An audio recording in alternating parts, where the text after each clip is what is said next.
अस्सलाम वालेकुम, my name is Zubair Anwar. Dear students, आज हम बात करेंगे लेसन 3 की। लेसन 3 में हमारे पास जो टॉपिक है वो है हमारे पास पीरियोडिक मोशन। तो आज हम जो टॉपिक डिस्कस करने जा रहे हैं वो है हमारे पास कि पीरियोडिक मोशंस क्या होती है।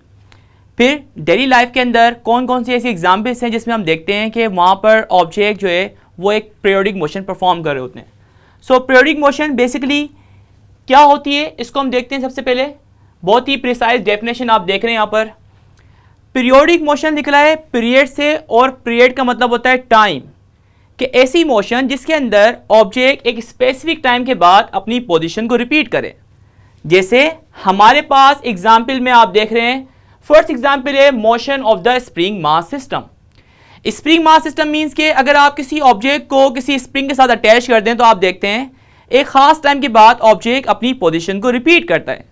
तो इसका मतलब ये है कि स्प्रिंग मास सिस्टम के अंदर जो मोशन होगी वो एक किस्म की पीरियोडिक मोशन होगी। और इसकी कैसे पता चलेगा कि हम ऑब्जेक्ट पीरियोडिक मोशन परफॉर्म कर रहा है? क्योंकि ऑब्जेक्ट एक स्पेसिफिक इंटरवल के बाद अपनी पोजीशन को रिपीट करेगा। सेकंड एग्जांपल में हम देखते हैं कि motion of the simple pendulum. क्योंकि मैट्रिक क्लास के अंदर इसका प्रैक्टिकली बच्चों को करवाया जाता है कि पेंडुलम के अंदर जो ऑब्जेक्ट है वो जो मोशन परफॉर्म कर रहा होता है वो एक पीरियोडिक मोशन है। क्यों? क्योंकि वहां भी ऑब्जेक्ट को आप देखते हैं कि एक स्ट्रिंग के साथ आप अटैच करते हैं तो ऑब्जेक्ट जो है back and forth motion perform करता है। ना सिर्फ back and forth motion perform करता है बल्कि खास इंटरवल के बाद अपनी पोजीशन को रिपीट करता है। उसके बाद सेकंड एग्जांपल हमारे पास, जो कि यहां पर आप देख रहे हैं कि motion of the atom inside the solid. Yes, जो सॉलिड की जब बात करते हैं तो सॉलिड के अंदर एटम जो मोशन परफॉर्म कर रहे होते हैं वो वाइब्रेशन है, और वाइब्रेशन भी एक किस्म की पीरियोडिक मोशन है। क्योंकि एटम के पास इतनी स्पेस नहीं होती कि वो ट्रांसलेट कर सकें या फिर रोटेट कर सकें, तो उनके पास फिर एक ही चॉइस होती है कि वो जस्ट अपनी मीन पोजीशन के क्रॉस जो है वो वाइब्रेट कर सकते हैं। सो हमारे पास spring mass system, motion of the pendulum या फिर motion of the atom inside the solid, आप देख सकते हैं इन तीनों के अंदर एक चीज कॉमन है कि इन तमाम केसेस के अंदर ऑब्जेक्ट की जो मोशन होगी वो कौन सी होगी? Periodic motion. सो थोड़ा सा हम इसको स्पेसिफिक करते हैं। इसको सबसे पहले बात करते हैं कि हम सिंपल हार्मोनिक मोशन क्या होती है। क्योंकि मैंने आपको बताया कि पीरियोडिक मोशन की एक परफेक्ट एग्जांपल हमें मिलती है SHM के अंदर, मींस सिंपल हार्मोनिक मोशन के अंदर। सिंपल हार्मोनिक मोशन, सबसे पहले हम इसकी डेफिनेशन देखते हैं कि सिंपल हार्मोनिक मोशन क्या होती है। सिंपल हार्मोनिक मोशन एक किस्म की पीरियोडिक मोशन होती है, और पीरियोडिक मोशन के अंदर ऑब्जेक्ट एक खास इंटरवल के बाद अपनी पोजीशन को रिपीट करता है। यहां पर आप देखें कि सिंपल हार्मोनिक मोशन की एक बड़ी खास प्रॉपर्टी ये होती है कि इसके अंदर जो एक्सेलरेशन होगा वो हमेशा डायरेक्टली प्रोपोर्शनल आएगा डिस्प्लेसमेंट के, विद द माइनस साइन। कि ये इसका मैथमेटिकल रिलेशन है कि एक्सेलरेशन हमेशा डायरेक्टली प्रोपोर्शनल होगा किसके? डिस्प्लेसमेंट के। सो हर वो ऑब्जेक्ट जो कि सिंपल हार्मोनिक मोशन परफॉर्म करेगा उसे ये प्रॉपर्टी को ओबे करना बहुत जरूरी है। तो आइए केस डिस्कस करते हैं जिसके अंदर हम देखेंगे कि ऑब्जेक्ट जो है वो सिंपल हार्मोनिक मोशन परफॉर्म करता है। अब हम स्टार्ट करते हैं motion of the spring mass system. बात करते हैं स्प्रिंग मास सिस्टम की। स्प्रिंग मास सिस्टम के अंदर एक ऑब्जेक्ट है जिसे हमने स्प्रिंग के साथ अटैच किया है। अब आप यहाँ पे आप देख रहे हैं कि जब आपने कोई फोर्स अप्लाई नहीं की है ये ऑब्जेक्ट अपनी मेन पोजीशन के ऊपर मौजूद है। अब जब भी कोई ऑब्जेक्ट स्प्रिंग के साथ अटैच होता है तो हमारे पास दो पॉसिबिलिटी है, या तो हम इसको स्ट्रेच करें या फिर हम इसको कंप्रेस करें। लेकिन एक चीज बड़ी इंपॉर्टेंट है यहाँ पर। फॉर एग्जाम्पल अगर मैं इसको स्ट्रेच कर रहा हूं यहाँ पर, तो यहाँ पर आप देख रहे हैं कि x की वैल्यू जो है हमारे पास जो डिस्प्लेसमेंट है वो ग्रेटर देन जीरो। जो कि यहाँ पर जो x है वो बड़ा डिस्प्लेसमेंट है, जब आपने कोई फोर्स अप्लाई नहीं की थी तो x की वैल्यू कितनी आ रही है? डिस्प्लेसमेंट जीरो है, that is the mean position. लेकिन जब आपने इसको स्ट्रेच किया है तो आप फोर्स देख रहे हैं कि ये फोर्स अगर यहां पर लाके आप इसको छोड़ेंगे तो यहां पर आके ये स्टॉप नहीं होगा, बल्कि ये मीन पोजीशन से मूव करता हुआ एक दूसरी स्टीम पोजीशन पे आ जाएगा। क्या यहां पर रुक जाएगा? नहीं। फिर दोबारा क्या होगा कि एक फोर्स है जो दोबारा इसको मीन पोजीशन की तरफ लेकर आएगी। तो आप ये देख रहे हैं यहां पर कि एक बार जब किसी ऑब्जेक्ट को स्प्रिंग के साथ आप अटैच करते हैं then released object back and forth motion perform करेगा, और बैक एंड फोर्थ मोशन ही हमारी एक पीरियोडिक मोशन है। तो यहां पर आप देख रहे हैं कि ये फोर्स है जो कि इस ऑब्जेक्ट को कहां पर लेके आना चाहती है? इसकी मीन पोजीशन के ऊपर। लेकिन इसके अंदर एक एनर्जी स्टोर हो चुकी है which is the elastic restoring force इस स्प्रिंग के अंदर स्टोर हो चुकी है, जिसकी वजह से ये ऑब्जेक्ट अपनी मीन पोजीशन में स्टॉप नहीं होता, बल्कि इस मीन पोजीशन के cross back and forth motion perform करता रहेगा। और अगर हम यहां पर यह बात एज्यूम कर लें कि स्प्रिंग और इस सरफेस के ऊपर कोई रेजिस्टिव फोर्स नहीं है, तो ये ऑब्जेक्ट हमेशा मूव करता रहेगा बैक एंड फोर्थ मोशन। और बैक एंड फोर्थ मोशन की एक बड़ी खास प्रॉपर्टी मैंने जो डिस्कस की थी कि एक्सेलरेशन जो है वो डायरेक्टली प्रोपोर्शनल होना चाहिए डिस्प्लेसमेंट के। और यहां पर एक फोर्स के साथ रिलेशन आ रहा है, क्योंकि हमें पता है कि according to the Newton second law force बराबर होती है एम ए के। अगर आप इसको इक्वेशन 1 कंसीडर कर लें, और अगर आप यहां पर जब भी हम किसी ऑब्जेक्ट को स्प्रिंग के साथ अटैच करते हैं तो यहां पर हम एक लॉ यूज करते हैं, वो लॉ कहलाता है हमारे पास हुक्स लॉ, जो कि बराबर होता है F force is equal to minus K x.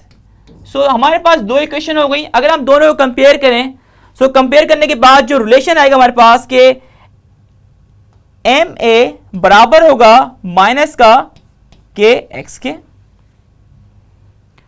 और अगर आप इसको यहां पर देखें, ए बराबर हो जाएगा माइनस के ओवर एम एक्स के। तो यहां पर आप देख रहे हैं कि के चूंकि स्प्रिंग कांस्टेंट है और एम क्या है, इस ऑब्जेक्ट का मास है, दोनों कांस्टेंट है। जब भी कांस्टेंट कांस्टेंट डिवाइड होगा तो हमारे पास कांस्टेंट ही आएगा, तो एक्सेलरेशन डायरेक्टली प्रोपोर्शनल आएगा एक्स के। माइनस साइन किसको शो कर रहा है, और माइनस साइन की क्या फिजिकल मीनिंग है? यहां पर फिजिकल मीनिंग ये कि अगर एक्स की वैल्यू बढ़ेगी तो फोर्स क्या होगी हमारे पास, नेगेटिव एक्स डायरेक्शन के अंदर है। और यहां पर आप देख रहे हैं कि जब एक्स नेगेटिव है तो फोर्स का जो वेक्टर है वो आ रहा है पॉजिटिव एक्स डायरेक्शन के अंदर है।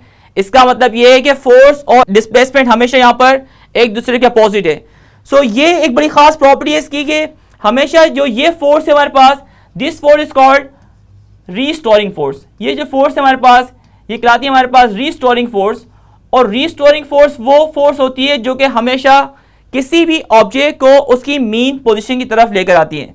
सो ये एक किस्म की हमारे पास परफेक्ट एग्जांपल है जो कि इस बात को डिफाइन करी है कि स्प्रिंग मास सिस्टम के अंदर ऑब्जेक्ट जो मोशन परफॉर्म करते हैं वो एक पीरियोडिक मोशन होती है।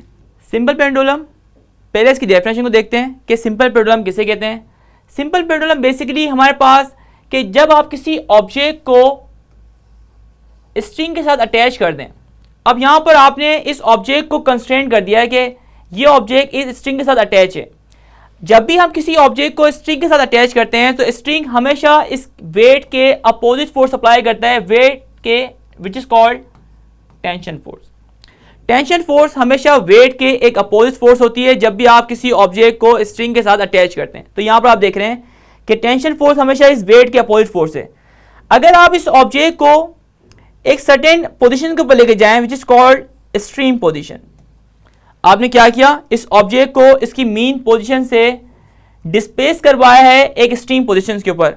आप अगर यहां पर लाके आप इसको छोड़ेंगे तो ये ऑब्जेक्ट मूव करेगा दूसरी एक्सट्रीम पोजीशन की तरफ, एन अदर एक्सट्रीम पोजीशन। मैं इस पोजीशन का नाम दे रहा हूं, लेट्स सपोज ये ए पोजीशन है, ये पोजीशन बी है और ये पोजीशन सी है। हम देख रहे हैं कि ऑब्जेक्ट जो है अपनी मीन पोजीशन के cross back and forth motion perform कर रहे हैं।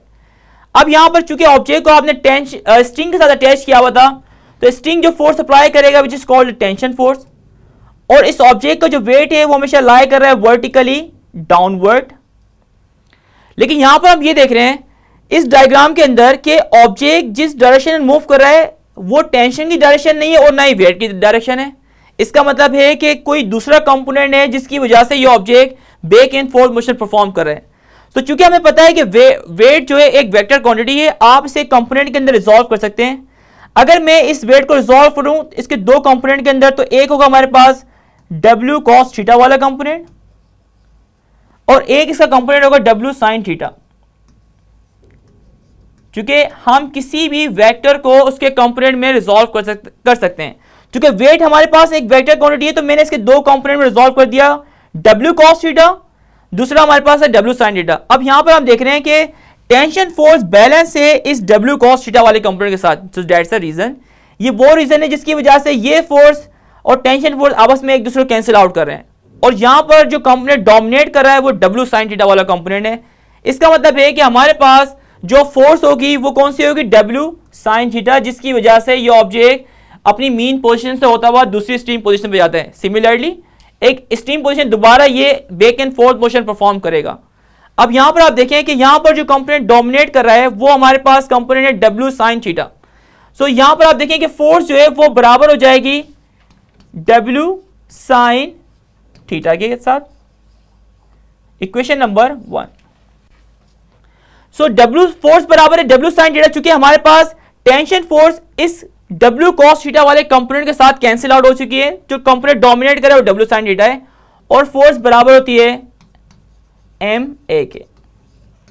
अगर दोनों इक्वेशन को हम कंबाइन कर लें तो ये हो जाएगा हमारे पास MA बराबर हो जाएगा mg और साइन थीटा वाले कंपोनेंट के साथ, m से m कैंसिल आउट, a बराबर हो जाएगा g साइन थीटा।